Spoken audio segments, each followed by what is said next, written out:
तो दोस्तों कैसे हैं आप सब। आशा करता हूँ बहुत ही अच्छे होंगे। लेकिन मैं एक चीज़ बताना चाहता हूँ कि jujutsu Kaisen power system has most practical power system ever created in all of anime fiction. पता है क्यों? ये मैं आगे बताऊंगा। पहली बात तो ये आप जान लो, जितने सारे भी अभी तक पावर सिस्टम आपने देखा है वो ज्यादातर प्रैक्टिकल रियल लाइफ में एप्लीकेबल नहीं है। जैसे कि की का एक फॉर एग्जांपल ले लो, या फिर डीमन स्लेयर का पावर सिस्टम ले लो, अटैक ऑन टाइटन का पावर सिस्टम ले लो। वो उस तरह का पावर सिस्टम का सोर्स ऑफ इंस्पिरेशन अगर ढूंढोगे तो तुम्हें बहुत से ना कहाँ से वो इंस्पिरेशन हुआ है, इंस्पायर हुआ है, लेकिन वो आपको जरूर मिलेगा। लेकिन मैं अभी जो करंट वर्ल्ड पे जो चल रहा है सबसे प्रैक्टिकल, जो कि मैं अपने आंखों से देख चुका हूँ, वो वाला scene Jujutsu Kaisen power system में पूरा एक्यूरेटली दिखाया गया है। तो दोस्तों आप इनकार बिल्कुल भी नहीं कर सकते। और दोस्तों सही में बता रहा हूँ कि जुजुत्सु काइसेन पावर सिस्टम ये देखने के बाद मैं वो सीन को मैं 2-3 बार मतलब रिपीट कर करके देखा। और खास करके मुझे इतना भाई, जब मैं वो सीन देखा ना, मेरे दिमाग में लिटरली वो एक चीज, एक मिनट, ये क्या हो रहा है, मतलब ये मैंने देखा है, ये देखा है भाई, ये प्रैक्टिकल चीज है। और वो मैं 2-3 बार रिपीट कर करके देखा। JJK Zero मूवी का बात कर रहा हूँ यहाँ पे। सबसे पहली बात, मैं कोई भी पावर सिस्टम को ऊपर नीचे नहीं कर रहा हूँ। मैं सिर्फ एक चीज बता रहा हूँ कि अभी तक मैं अपने आंखों से जो चीज देखा हूँ वही बता रहा हूँ कि ठीक है भाई, कि जुजुत्सु काइसेन पावर सिस्टम में जो दिखाया जा रहा है वो प्रैक्टिकल है। अभी भी इंडिया पे चल रहा है, इंडिया पे नहीं, मेरे घर के पास चल रहा है और मैं अपने आंखों से देख चुका हूँ।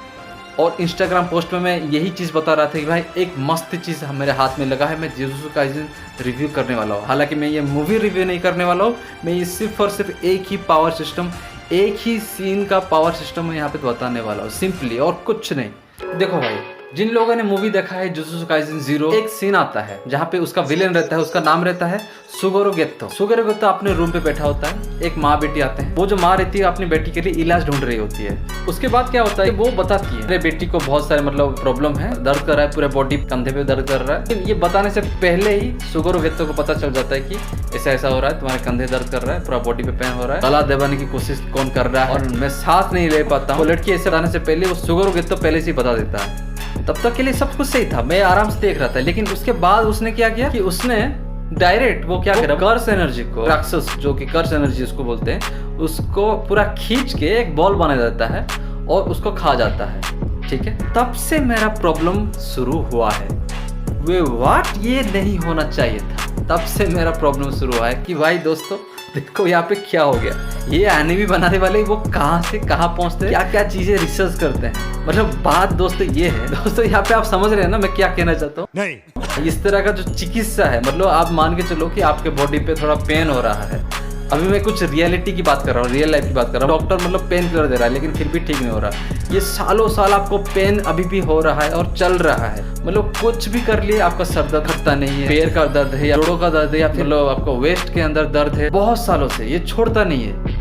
लेकिन यहाँ पे क्या होता है, मेरी खुद की घर की कहानी भाई दोस्त, एक मासी की लड़की थी, ठीक है, उसके पास ऐसा हुआ और मेरे मासी को भी, दोनों को ऐसा हुआ था। ज्यादा दर्द कर रहा था लेकिन वो बहुत सारे दवाई खाई लेकिन फिर भी कुछ नहीं हुआ। लेकिन क्या हुआ कि उनके गांव में, हमारे यहाँ पे ओडिशा पे उसको क्या कहते हैं, गुणिया बोलते हैं, नॉर्मली भाषा में तांत्रिक कह सकते हो उसे ना। वो क्या किया, कुछ ऐसा वैसे मैजिक टाइप का, मतलब कुछ ऐसा मंत्र वगैरह पढ़ा, लिटरली वहां से उसके पैर से है ना 2 कील निकाले, 2 कील। वो मेरे मौसी की लड़की की बात कर रहा हूँ। और जब मौसी की बारी में आई, उनके माथे से बहुत बड़ा हड्डी निकला, बहुत बड़ा।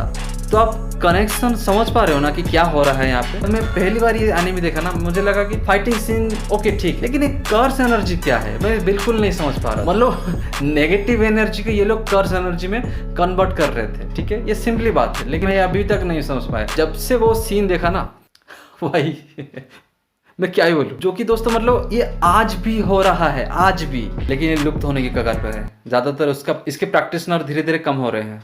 भाई देखो ये मतलब एनिमे वाले, ये जापानीज मांगा राइटर वाले, ये क्या हद तक, किस हद तक दूसरे के कल्चर को, हो सकता है जापान में ये हो सकता है, ये होगा, लेकिन मेरे यहाँ पे तो अभी तक है। मुझे लगता है कि शायद ये लोग यहीं से भी पढ़े होंगे या फिर इस तरह का वहां पे भी कुछ हुआ होगा। दूसरे पावर सिस्टम को मैं प्रैक्टिकल क्यों नहीं बोला, दूसरे पावर सिस्टम को प्रैक्टिकल मैंने ये इसलिए नहीं बोला क्योंकि तुमने देखा है कि कोई मतलब शैडोकुन जुत्सु कर रहा है नारुतो के जैसा, की फायरिंग अटैक कर रहा है आज के डेट पे। कोई लूफी जैसा मतलब ऐसे पंच पे फूंक मारता है और पूरा बड़ा हो जाता है। और फिर कोई दिखा है कहीं पे आज की डेट पे। या फिर अटैक ऑन टाइटन जैसा मतलब उसे हाथ को काट लेना होता है या फिर खून निकाल के अपना बॉडी जो है बड़ा करना होता है, मतलब एक इमेजिनेशन है। हालांकि वो भी है, उसका भी सोर्स ऑफ इंस्पिरेशन अगर ढूंढोगे तो पता चलेगा। अभी मैं आपको खड़े खड़े बताता हूँ, ठीक है। ड्रैगन बॉल का जो पावर सिस्टम है ना, 7 लेयर्स ऑफ हेल जो है हिंदुइज्म, यहाँ का जो माया दानव जो रहते हैं या फिर डेमीगॉड का जो फाइटिंग होता है वहीं से होता है। उस तरह का पावर सिस्टम वहाँ पे दिखाया गया है। और नारुतो का जो हैंड सिंबल्स और जो चक्रा वगैरह जो सिस्टम रहता है ना, वो यहाँ पे ब्राह्मण लोग करते हैं। या फिर कोई भी पूजा विधि में जो हम कई सारे हस्त का जो मुद्रा रहता है दोस्तों, वो नारुतो के पावर सिस्टम के साथ मैच खाता है। तो ये भी इंडियन कल्चर का एक पार्ट है और मुझे लगता है कि ये लोग वहां से इंस्पायर होकर किए हैं। इसमें कोई दिक्कत वाली बात नहीं है। लेकिन ये फिक्शन है ना, इसको थोड़ा ओवर एम्फासाइज करके दिखाया गया, इसमें कोई दिक्कत वाली बात नहीं है। ठीक है, ये फिक्शन है, नो प्रॉब्लम। लेकिन जुजुत्सु काइसेन पे स्पेसिफिकली मैं व्यूज बटोरने के लिए मैं ये बिल्कुल नहीं बता रहा, क्योंकि वो तो मूवी 1.5 साल पहले आया था। मैं अभी सिर्फ यही चीज के लिए मतलब भोग रहा हूँ। जापान के लोगों ने कितना ज्यादा रिसर्च करके वो अपने ऑडियंस को कैप्चर करने के लिए किस हद तक वो रिसर्च करते हैं। लेकिन हमारे यहाँ पे इंडियन कम्युनिटी में जो कॉमिक लिखते हैं उसके पावर सिस्टम, वो लिखते हैं तितली मानव। एक कैरेक्टर का नाम देते हैं तितली मानव। व्हाट? तो दोस्तों आई होप कि मैं क्या कहना चाहता आप समझ गए होंगे, है ना। तो मैं मिलता हूँ नेक्स्ट वीडियो पे। आएगा तो साइमास, बाय बाय।